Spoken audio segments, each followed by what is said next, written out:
કેમ છો વિદ્યાર્થી મિત્રો? Lecture number 25 unit number 12 aldehyde, ketone અને કાર્બોક્સિલિક એસિડમાં આપણે અત્યારે 12.7 નંબરનો જે ટોપિક ચાલી રહ્યો છે અને એ છે કાર્બોક્સિલિક એસિડની બનાવટ, એટલે કે methods of the preparations of carboxylic acid. એમાં આપણે કુલ 3 પ્રક્રિયાઓ જે છે એ આપણે ધ્યાનમાં રાખેલી હતી. જો આપણે ઝડપથી યાદ કરાવી દઉં તો પહેલી પ્રક્રિયા હતી પ્રાઇમરી આલ્કોહોલ અને આલ્ડીહાઇડમાંથી, જેમાં આપણે પ્રબળ ઓક્સિડેશન કરતા પદાર્થો જેમ કે એસિડિક K2Cr2O7, એસિડિક બેઝિક અથવા તટસ્થમાંથી કોઈ પણ KMnO4 અને જોન્સ રિએજન્ટ આપણે વાપરેલો હતો CrO3H2SO4. ત્યારબાદ આપણે બીજી પદ્ધતિ જોઈ હતી, એ હતી આલ્કાઇલ બેન્ઝીન અને આલ્કીનમાંથી. આમ તો મોટાભાગે આપણે આલ્કાઇલ બેન્ઝીનમાંથી જ જોવાનું હતું, પણ મેં તમને એવું સમજાવેલું હતું ખરા કે એની પ્રક્રિયા પણ ફરીથી પાછી તમે એસિડિક અથવા બેઝિક KMnO4 અથવા એસિડિક K2Cr2O7 અથવા મંદ HNO3 થી તમે કરી શકો છો. એની જે કંઈ પણ પ્રક્રિયા થાય છે એ બેન્ઝાઇલિક હાઇડ્રોજનને કારણે આપણને જોવા મળતી હતી. હવે તમારી પાસે કોઈ પણ સંયોજન હોય એરોમેટિક આલ્કાઇલ બેન્ઝીનમાં, આલ્કાઇલની ગમે તેવી લાંબી શૃંખલા કેમ ન હોય, રાઈટ? જો એ પ્રાઇમરી અને સેકન્ડરી હશે તો એની પાસે બેન્ઝાઇલિક હાઇડ્રોજન હશે અને બધા જ તમને કાર્બોક્સિલિક એસિડમાં કન્વર્ટ કરી દેશે, બરાબર છે. પણ તૃતીયક જે આપણે જોયો હતો એક વખત, આપણે તૃતીયક બ્યુટાઇલ બેન્ઝીન કરીને એક આપણે કમ્પાઉન્ડ જોયો હતો જેમાં બેન્ઝાઇલિક હાઇડ્રોજન નહોતો, તો એ પ્રક્રિયા કરી શકતો નથી. બીજું આપણે થોડું વધારાનું એ પણ જોયેલું હતું કે જો તમારી પાસે આવા પ્રકારના આલ્કાઇલ બેન્ઝીનની અંદર ઓર્થો પેરા સ્થાને જો ઇલેક્ટ્રોન આકર્ષક સમૂહ હોય તો એ બેન્ઝાઇલિક હાઇડ્રોજનની સક્રિયતાને વધારે છે અને ઝડપથી આ પ્રક્રિયા કરી શકે છે. પછી આમ તો આપણે બબે મિથાઇલ કે એ બધા પ્રમાણે પણ આપણે જોયેલું હતું કે સપોઝ કે ઓર્થોઝાઇલિન હોય તો આપણે કેવી રીતે એનું ઓક્સિડેશન કરી અને આપણે થેલિક એસિડ, ટરથેલિક એસિડ આવું બધું બનાવી શકાય છે. ત્યારબાદ આપણે નાઇટ્રાઇલ્સ અને એમાઇડની વાત કરેલી હતી. આપણે ખબર છે કે સાયનાઇડ હોય એનું આપણે જલ વિભાજન એસિડિક અથવા બેઝિક માધ્યમમાં કરીએ તો તમે એમાઇડે જઈ શકો છો, પણ જો તમારે એમાઇડ થી કાર્બોક્સિલિક એસિડ જવું હોય તો તમારે થોડી એગ્રેસિવ કન્ડિશન્સનો ઉપયોગ કરવો પડે, જેના પણ આપણે એક્ઝામ્પલ્સ જોયા હતા. હવે આજે આપણે જે શરૂઆત કરવા માંગીએ છીએ અને એ છે 12.7 અને એમાં ચોથો વિભાગ છે અને એ છે ગ્રિગ્નાર્ડ પ્રક્રિયકમાંથી. અહીંયા પ્રશ્ન પણ એ થાય છે કે ગ્રિગ્નાર્ડ પ્રક્રિયક જે છે એ શું કામ આપણે વાપરવા માંગીએ છીએ. મેં તમને અગાઉ પણ કીધેલું છે કે ગ્રિગ્નાર્ડ પ્રક્રિયક જે તમે જ્યારે પણ વાપરો ત્યારે એના બે હેતુ હોય છે.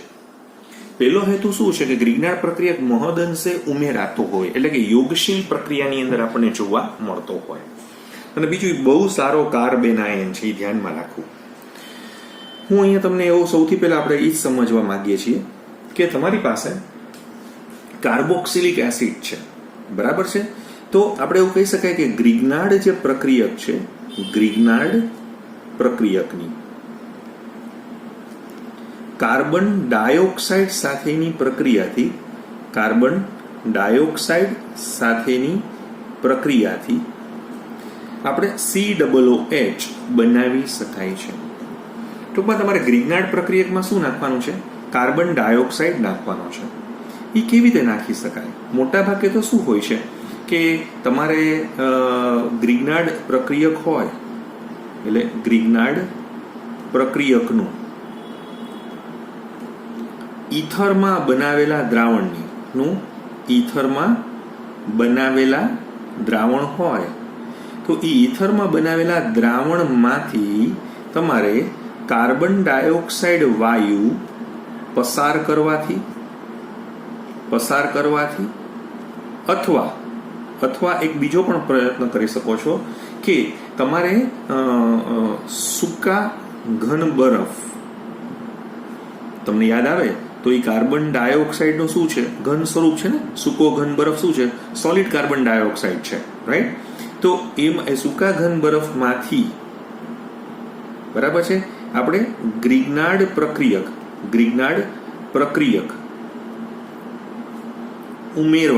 ઉમેરીને, બરાબર છે, બનતી યોગશીલ નિપજ જે બને, જે તમને યોગશીલ નિપજ આવશે, એ યોગશીલ નિપજનું આપણે ખનિજ એસિડ વડે એટલે કે મિનરલ એસિડ વડે બરાબર છે વડે જલ વિભાજન કરતા અથવા એસિડિફિકેશન કરતા અથવા એસિડીકરણ કરતા આપણને શું બને છે COOH બને છે. સમજાઈ ગયું તમને?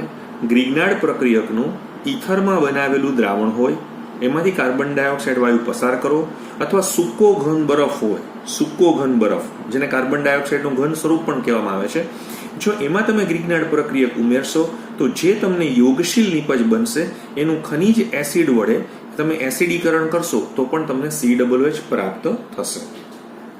આપણે સમજવું છે, જેમ કે મારી પાસે છે અહીંયા RMgX. આને આપણે શું કહેવામાં આવે છે? ગ્રિગ્નાર્ડ પ્રક્રિયક કહેવામાં આવે છે. ગ્રિગ્નાર્ડ પ્રક્રિયક. હવે આની આપણે O double bond C double bond O સાથે સૂકા ઈથરમાં પ્રક્રિયા કરો. ઈથર એટલા માટે છે કારણ કે ગ્રિગ્નાર્ડ પ્રક્રિયક અને ઈથર હોવું જરૂરી છે. જરાક પણ પાણીનું પ્રમાણ હશે ને તો તમારો ગ્રિગ્નાર્ડ પ્રક્રિયક એ પાણીના H+ સાથે જોડાઈને આલ્કેન બનાવી દેશે. એટલા માટે આપણે આ વાપરીએ છીએ. હવે તમને બધાને ખબર છે કે કાર્બન જે છે ને એ કેવો છે? ડેલ્ટા પ્લસ છે. ઓક્સિજન કેવો છે? ડેલ્ટા માઇનસ છે. તો હવે તમારો આ કાર્બેનાયન છે એ બહુ સરસ રીતે આની સાથે જોઈન્ટ થશે અને તમારો પાઈ બંધ જે છે એ ઓક્સિજન ઉપર શિફ્ટિંગ થઈ જશે. રાઈટ? તો હવે તમને જે નિપજ બને છે એ કંઈક આ રીતે આવે છે. R છે, C છે, ડબલ બોન્ડ O છે અને અહીંયા શું છે? OMgX. આ તમને શું મળી? યોગશીલ નિપજ મળી. હવે આપણે આ યોગશીલ નિપજનું શું કરવાનું છે? એસિડિક જલ વિભાજન કરવાનું છે. જો તમે એનું એસિડિક એટલે H અને OH એમ બે ભાગ પાડી દેજો તો તમને અહીંયા નિપજ શું બની જશે? તો કે કાર્બોક્સિલિક એસિડ આવી જશે. RC ડબલ બોન્ડો અહીંયા H માઇનસ પાસે H પ્લસ અને હવે MgOH X એ છૂટું પડી જશે. MgOH X આ છૂટું પડી જશે. મેં તમને એકદમ સામાન્ય પ્રક્રિયાઓ તમને જે છે એ આની અંદર રજૂ કરેલી છે. હવે આની અંદર હું તમને એક પછી એક બધા ઉદાહરણો જે છે એ આપને દર્શાવતો જાઉં છું. હું અલગ ટૂંકમાં અહીંયા તો કંઈ ફેરફાર થવાનો નથી. જે ફેરફાર કરવાનો છે મારે ગ્રિગ્નાર્ડ પ્રક્રિયકની અંદર જ કરવાનો છે. જેમ કે હું અત્યારે અહીંયા લેવા માંગુ છું મિથાઇલ મેગ્નેશિયમ બ્રોમાઇડ. આપણે બધાનું નામ જાણીએ છીએ મિથાઇલ મેગ્નેશિયમ બ્રોમાઇડ. હવે આ મિથાઇલ મેગ્નેશિયમ બ્રોમાઇડ છે એની પ્રક્રિયા આપણે કોની સાથે કરવા માંગીએ છીએ? તો કે O double bond C double bond O સાથે કરવા માંગીએ છીએ. કોની હાજરીમાં? તો કે સૂકા ઈથરની હાજરીમાં. તમને ખબર છે કે આ CH3 છે એ આ કાર્બન સાથે એટેચ થશે અને આ O અહીંયા શિફ્ટિંગ થઈ જશે અને તમને સૌથી પહેલા એક મધ્યસ્થી નિપજ પ્રાપ્ત થશે અને મધ્યસ્થી નિપજ CH3 C ડબલ બોન્ડો આ તો થઈ ગયું. આ CH3 તમારો માઇનસ C આ C સાથે જોઈન થઈ ગયો છે. રાઈટ? હવે અહીંયા O છે એની સાથે ઓલો MgBr નો જે પોર્શન છે પ્લસ એ જોઈન્ટ થઈ ગયો. ચાલો આનું આપણે યોગશીલ નિપજ નામ આપેલું છે. હવે તમે આની એસિડિક જલ વિભાજન પ્રક્રિયા કરો તો તમને અહીંયા શું પ્રાપ્ત થઈ જશે? એસિટિક એસિડ પ્રાપ્ત થઈ જશે અને વત્તા MgOH છૂટું પડી જશે. અહીંયા તમે જે ગ્રિગ્નાર્ડ પ્રક્રિયકમાં જેટલા કાર્બન હશે ને અહીંયા તમારે અંતિમ નિપજમાં એક વધી જશે કારણ કે તમે CO2 ઉમેરી રહ્યા છો. અહીંયા એક હતો તો આ એક ઉમેરાઈ ગયો તો કુલ તમને 2 મળે છે. તો આ રીતે અહીંયા એક વધારો પણ તમને જે છે એ જોવા મળતો હોય છે. હજી આપણે એક બે એક્ઝામ્પલ લઈએ એટલે આપણે શું છે તમારી પ્રેક્ટિસ આ રીતે થતી જશે. મારી પાસે ઇથાઇલ મેગ્નેશિયમ આયોડાઇડ છે એની પણ તમે આ ગ્રિગ્નાર્ડ પ્રક્રિયક સાથે પ્રક્રિયા કરો છો. શેની હાજરીમાં આપણે પ્રક્રિયા કરીએ છીએ? સૂકા ઈથરની હાજરીમાં પ્રક્રિયા કરીએ છીએ. ફરીથી પાછું તમે યાદ કરી લ્યો, આ જે છે એ ડેલ્ટા પ્લસ છે, આ ડેલ્ટા માઇનસ છે. આ અહીંયા શિફ્ટિંગ થતું હશે જ્યારે જ્યારે અહીંથી એટેક જે છે એ અહીંયા થશે. બરાબર? તો હવે તમને શું છે ધ્યાનમાં આવશે? CH3 તો છે, CH2 પણ છે. અહીંયા તો C double bond O minus પાસે ઓલો MgBr આવી જશે.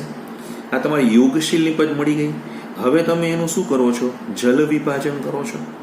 જો તમે આ જલ વિભાજન કરશો તો તમને અહીંયા પ્રોપેનોઇક એસિડ બનશે અને વત્તા શું છૂટું પડી જશે? MgOH છૂટું પડી જશે. તો અહીંયા તમને મેં જે એક્ઝામ્પલ આપ્યું એ મેં તમને શેનું આપ્યું? તો કે તમને આપ્યું છે મેં ઇથાઇલ મેગ્નેશિયમ આયોડાઇડનું ઉદાહરણ આપ્યું. Ethyl magnesium iodide. કેટલા કાર્બન હતા? 2. કેટલા થઈ ગયા? 3. એક વધી ગયો. કેમ? કારણ કે CO2 તમે ઉમેરી રહ્યા છો. એક એરોમેટિક વાળું ઉદાહરણ પણ હું આમાં તમને બતાવવા માંગુ છું. જેમ કે મારી પાસે છે ફિનાઇલ મેગ્નેશિયમ બ્રોમાઇડ. શું છે? ફિનાઇલ છે, રાઈટ, મેગ્નેશિયમ છે અને બ્રોમાઇડ છે. હવે તમારી પાસે આ જે ફિનાઇલ મેગ્નેશિયમ બ્રોમાઇડ હોય એની પ્રક્રિયા તમે જ્યારે કાર્બન ડાયોક્સાઇડ સાથે સૂકા ઈથરની હાજરીમાં કરશો તો અહીંયા શિફ્ટિંગ થઈ જશે, ફિનાઇલ અહીંયા સેટ થઈ જશે. તમને જે નિપજ બનશે એ કંઈક આવી આવશે ને, C6H5 C double bond O O Mg Br. આ આપણી કઈ છે? યુગશીલ નિપજ છે.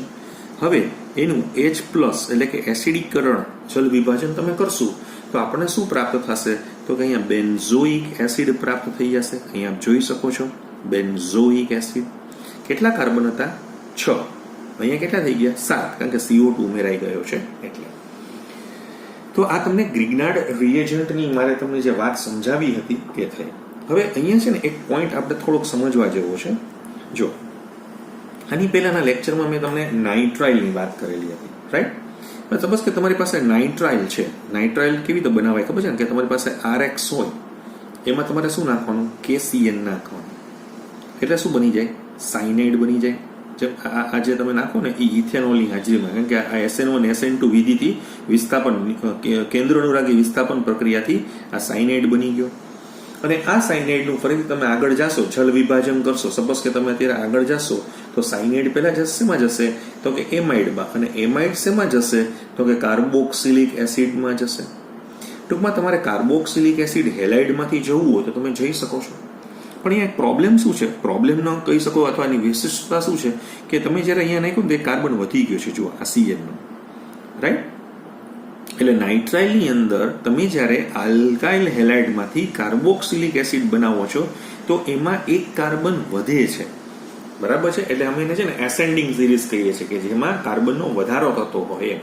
એવું જ આ જે તમને એક્ઝામ્પલ તમે જે જોયું એવું જ આ એક્ઝામ્પલ હું અહીંયા બતાવું છું. કે તમારી પાસે શું હતું? RX હતું, એમાં તમે મેગ્નેશિયમ ધાતુનું છીણ નાખ્યું. કોની હાજરીમાં? નિર્જલ ઈથરની હાજરીમાં. તો શું બની ગયું? RMgX બન્યું. એમાં તમે શું નાખ્યું? Carbon dioxide. પછી શું થઈ? યોગશીલ નિપજ. પછી એમાં તમે શું નાખ્યું? જલ વિભાજન. શું બની ગયું?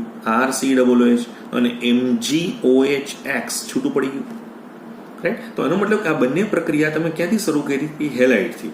વાયા એક સાયનાઇડ થઈને ગઈ, એક ગ્રિગ્નાર્ડ થઈને ગઈ. તો તમે બંનેમાં કાર્બન તો એક વધારી શકો છો. ફરીથી બોલું છું, બંને નાઇટ્રાઇલ અને ગ્રિગ્નાર્ડ રિએજન્ટની જે આ પદ્ધતિ જે છે એ આલ્કાઇલ હેલાઇડમાંથી કાર્બોક્સિલિક એસિડની અંદર ફેરવવા દરમિયાન એક કાર્બનનો વધારો થાય છે. એટલે આલ્કાઇલ હેલાઇડમાં જો તમારે કાર્બનનો વધારો કરવો હોય અને કાર્બોક્સિલિક એસિડ તરફ જવું હોય તો આ પ્રક્રિયાની આ વિશેષતા છે.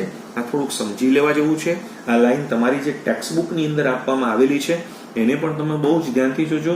ઘણી બધી વખત ખૂણે ખાંચરેથી કંઈ પણ જે પ્રશ્ન પૂછવામાં આવે ને, રાઈટ, તો એમાં આ પ્રશ્ન તમને ધ્યાનમાં રાખજો, પૂછી શકાય છે. ફરીથી બોલું છું, એને એસેન્ડિંગ ધ સિરીઝ કહેવામાં આવે છે. એટલે કે શ્રેણીમાં આગળ વધવું એટલે કાર્બનનો વધારો કરવો. ચાલો, આ તો તમને ક્લિયર થઈ ગયું.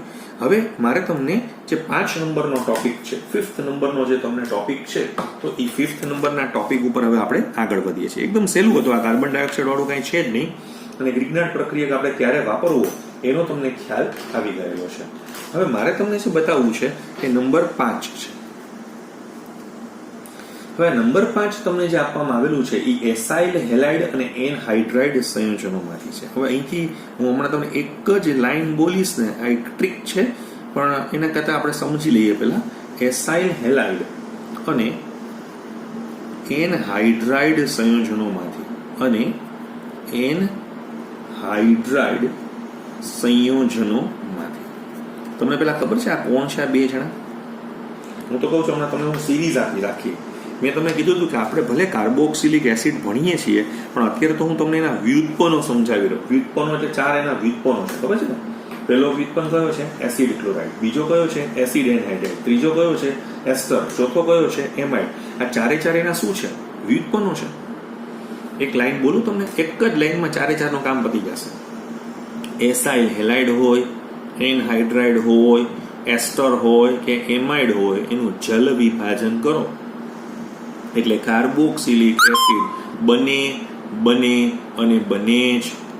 બરાબર છે? ફરીથી બોલું છું, તમે એસાઇલ હેલાઇડ લ્યો કે એનહાઇડ્રાઇડ લ્યો, તમે એની અંદર કે એસ્ટર લ્યો કે એમાઇડ લ્યો, જેમાં તમે જેવું પાણી નાખો એ ભેગું જ આપણને બધાને ખબર છે કે એનું જલ વિભાજન થશે. અને જલ વિભાજનથી તમને શું પ્રાપ્ત થશે? તો કે જલ વિભાજનથી તમને હંમેશા કાર્બોક્સિલિક એસિડ મળશે. આ એક બહુ સરસ સ્ટેટમેન્ટ છે કે 4 પ્રક્રિયા તમારી એકમાં જ થઈ ગઈ. 4 પ્રક્રિયા તમારી એકમાં જ થઈ ગઈ. ફરીથી બોલું છું, હવે આપણે એક કામ કરીએ. આના કરતાં હું જે વાત કરું છું ને એને આપણે સીધું સમજાવવાનો જ પ્રયત્ન કરીએ છીએ.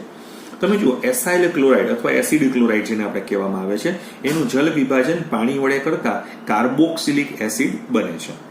એ ઉપરાંત જો તમારે ઝડપથી કરવું હોય તો તમે એનું જલીય બેઝ એટલે કે આલ્કલી વડે તમે કરો તો પહેલા એ કાર્બોક્સિલેટ આયનમાં આવશે અને પછી તમે એનું એસિડીકરણ કરશો તો તમને એ એસિડ પ્રાપ્ત થશે. પણ જ્યારે તમે એનહાઇડ્રાઇડમાં વિધિ કરતા જાઓ તો એ થોડીક ધીમે થાય છે, રાઈટ? પણ જો તમારે એટલે ટૂંકમાં ઠંડા પાણીની હાજરીમાં બહુ ધીમી થશે. એટલે તમારે જો ઝડપથી કરવી હોય તો તમારે થોડું ગરમ પાણીનો ઉપયોગ જે છે એ એમાં કરવાનો રહેશે. જેમ કે આપણે એનું એક્ઝામ્પલ જ જોઈએ કે મારી પાસે છે CH3 C double bond O Cl. તમે આનું શું કરો છો? જલ વિભાજન કરો છો. આ જલ વિભાજન કરવાથી મને શું પ્રાપ્ત થશે? તો કે જુઓ, CH3 એકચ્યુઅલી આમ તમે બહુ જ ધ્યાનથી જોશો ને તો આ કેન્દ્ર અનુરાગી વિસ્થાપન પ્રક્રિયા છે. OH આવી ગયું, HCl નીકળી ગયું છે, રાઈટ? તો અહીંયા HCl છૂટું પડશે. આ તમને પ્રાપ્ત થઈ ગયું ઇથેનોઇક એસિડ. આપણે હતા ક્યાં? તો કે ઇથેનોયલ ક્લોરાઇડમાં હતા. ઇથેનોયલ ક્લોરાઇડમાં હતા. ચાલો, એટલે આ પેલી પ્રક્રિયા મેં તમારી આગળ આ રીતે રજૂ કરેલી છે. ફાઇન. હવે મારે તમને સપોઝ કે અત્યારે આ જ પ્રક્રિયા માટે તમને બેન્ઝોયલ ક્લોરાઇડ થી સમજાવી હોય તો હું બેન્ઝોયલ ક્લોરાઇડ થી પણ તમને સમજાવી શકું છું કે મારી પાસે બેન્ઝોયલ ક્લોરાઇડ છે. આપ ચેક કરી શકો છો. બેન્ઝોયલ ક્લોરાઇડ.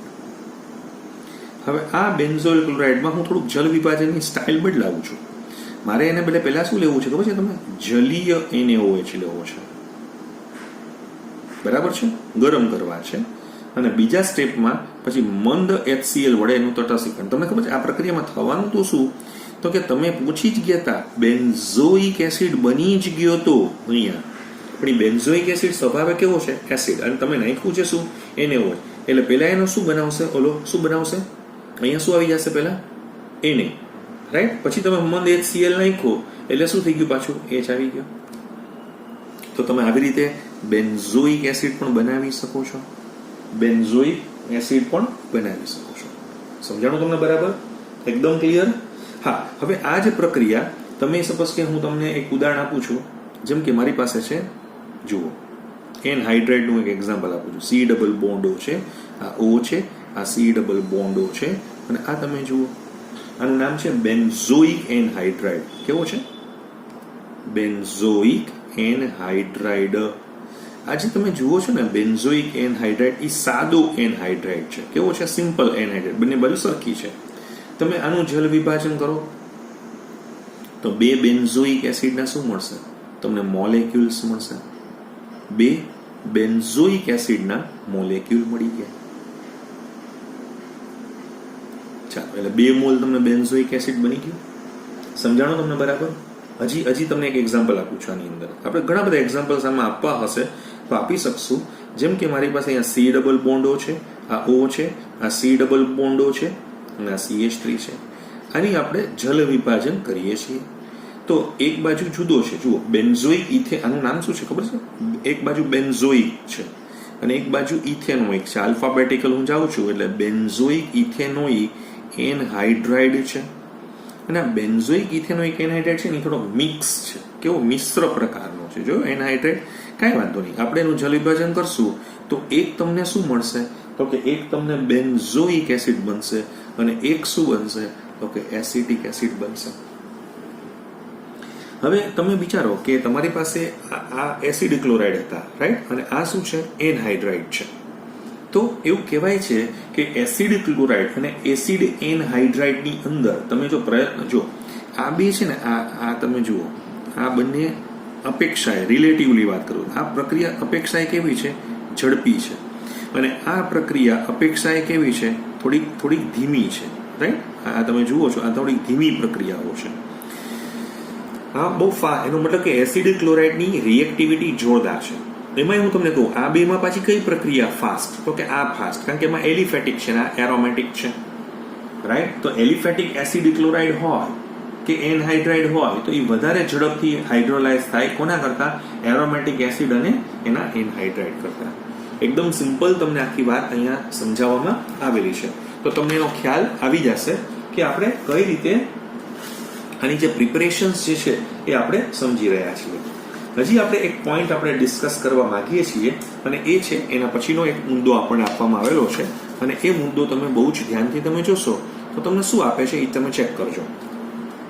હવે તમને જે હું આપવા માંગુ છું એ એનો છઠ્ઠો મુદ્દો છે, એટલે કે આ પાંચમો અને આ છઠ્ઠો મેં તમને એક જ લાઈનમાં કીધું છે.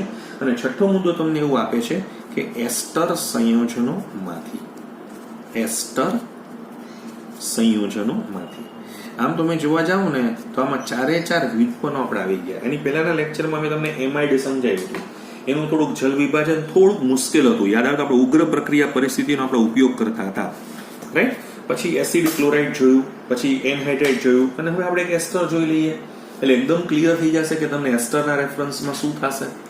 જુઓ, એસ્ટર છે ને એનું ખનિજ એસિડની હાજરીમાં સીધું જ જલ વિભાજન કરીએ તો કાર્બોક્સિલિક એસિડ બને છે. હું તમને પહેલા સીધું ઉદાહરણ જ આપી દઉં છું. રાઈટ? જેમ કે હું તમને એક એક્ઝામ્પલ આવું આપું છું, બહુ જ ધ્યાનથી તમે એક્ઝામ્પલ લેજો છો. મારી પાસે એક એસ્ટર છે, જુઓ, બધાને ખબર છે એસ્ટરમાં આપણે OR પાસેથી તોડીએ છીએ, એને બહાર કાઢી લ્યો, ઇથાઇલ, અને બાકીનો જે ભાગ તમને જોવા માંગો છો એ છે બેન્ઝોએટ. હવે તમે આનું છે ને ખાલી સિમ્પલ એસિડિક જલ વિભાજન કરી નાખો. એસિડિક જો જલ વિભાજન કરશો તો અહીંયા બેન્ઝોઇક એસિડ આવશે અને અહીંયા ઇથેનોલ છૂટું પડી જશે. આજે તમે જે જુઓ છો એ છે બેન્ઝોઇક એસિડ, અને અહીંયા તમે જે જુઓ છો એ શું છે? ઇથેનોલ. યાદ આવ્યું કઈ તમને? આપણે આની રિવર્સ પ્રક્રિયા કરતા હતા. જ્યારે કાર્બોક્સિલિક એસિડને આલ્કોહોલ સાથે H2SO4 ની હાજરીમાં તો ઇથાઇલ બેન્ઝોએટ અને પાણી છૂટું પડતું હતું. યાદ આવ્યું તમને? હવે અહીંયા આપણે આમ જવાનું છે. તો ટૂંકમાં તમે જો એસ્ટર જે છે એનું ખનિજ એસિડની હાજરીમાં સીધું જ જલ વિભાજન કરતા કાર્બોક્સિલિક એસિડ અને આલ્કોહોલ બને છે. ક્લિયર થઈ ગયું તમને? બરાબર, એકદમ. હા, જો તમારે આ પ્રક્રિયા જે છે એ તમારે આલ્કલીની હાજરીમાં કરવી હોય, જેમ કે હું ત્યાં તમને એક એક્ઝામ્પલ આપું છું. મારી પાસે છે CH3, CH2, CH2, COO, C2H5. એટલે કે મારી પાસે શું છે? ઇથાઇલ બ્યુટેનોએટ છે. ઇથાઇલ બ્યુટેનોએટ. તમે જો અહીંયા OR પાસેથી આપણે, હવે તમે અહીંયા શું નાખો છો? NaOH ની હાજરીમાં એનું જલ વિભાજન કરવા માંગો છો. ચાલો, આપણે બધાને ખબર છે શું થશે. તો કે પહેલા તો તમને CH3, CH2, CH2, COOH આવશે, COOH આવી જશે, અને ઓલો ઇથેનોલ છૂટો પડી જશે. પણ એ સ્વભાવે એસિડિક છે ને, તમે પાછું માધ્યમ બેઝિક રાખ્યું છે એટલે એનો સોડિયમ ક્ષાર બનશે. આપણે આ માઇનસ છે, આ પ્લસ છે, આનું નામ સોડિયમ બ્યુટેનોએટ છે. આ સોડિયમ બ્યુટેનોએટનું જો હવે તમારે પાછું એસિડિક, કારણ કે આ એને કાઢવાનો છે, એસિડિક જલ વિભાજન કરશો તો CH3, CH2, CH2, COOH બની જશે, જેને આપણે શું કહીએ છીએ? બ્યુટેનોઇક એસિડ. ટૂંકમાં તમે જલ વિભાજન એસિડિક માધ્યમથી અથવા બેઝિક માધ્યમથી કરી શકો છો. એસિડિક માધ્યમમાં એટલા માટે પ્રોબ્લેમ નથી આવતો કારણ કે તમારી અંતિમ નિપજ કાર્બોક્સિલિક એસિડ પોતે જ એસિડ છે, પણ જો તમે બેઝિક માધ્યમમાં કરશો તો જે આવશે એ પાછો તટસ્થ ક્ષાર બનાવશે, અને ક્ષાર સ્વભાવે બેઝિક થઈ જશે, એટલે એનું તમારે ફરીથી પાછું એસિડિક જલ વિભાજન કરવું પડશે. તમે એમાઇડ તો ભણીને જ આવ્યા છો કે જેમ કે મેં તમને કીધું હતું બેન્ઝેમાઇડ હોય, મેં તમને યાદ શું કરાવ્યું હતું? બેન્ઝેમાઇડનું હાઇડ્રોક્લોરિક એસિડની હાજરીમાં તમે એસિડિક જલ વિભાજન કરશો તો એમોનિયમ ક્ષાર મળતો હતો, અને જો તમે બેઝિક માધ્યમમાં કરશો તો એમોનિયા વાયુ છૂટો પડતો હતો, જે આપણે આની પહેલાના લેક્ચર્સની અંદર એકદમ ક્લિયર કરી નાખ્યું છે. તો તમે જોવા જાવ તો 4 વ્યુત્પન્નમાં સિમ્પલ છે કે તમે જલ વિભાજન એસિડિક અથવા બેઝિક માધ્યમની હાજરીમાં કરી શકો છો. તો આ જે તમને બધી જે પ્રક્રિયાઓ જે છે કે તમને અહીંયા આટલા સંદર્ભમાં આપેલી હતી, આ સાથે આપણું કાર્બોક્સિલિક એસિડની જે બનાવટ હતી, બરાબર છે, મેથડ ઓફ પ્રિપેરેશન્સ એ અહીંયા કમ્પ્લીટ થાય છે. હવે અહીંયા હું તમને થોડુંક વર્ક એવું સોંપું છું કે કોયડો 12.5 એ તમે ટ્રાય કરજો, અને એના પછી તમને આપ્યું છે ઇન્ટેક્સમાં 12.7. આપણે આના પછીના લેક્ચરમાં 12.5 12.7 થી શરૂઆત કરી અને પછી આપણે એના ભૌતિક ગુણધર્મોની અંદર આપણે દાખલ થશું. બરાબર છે? અહીંયા આજે આપણે અટકાવીએ છીએ. Thank you.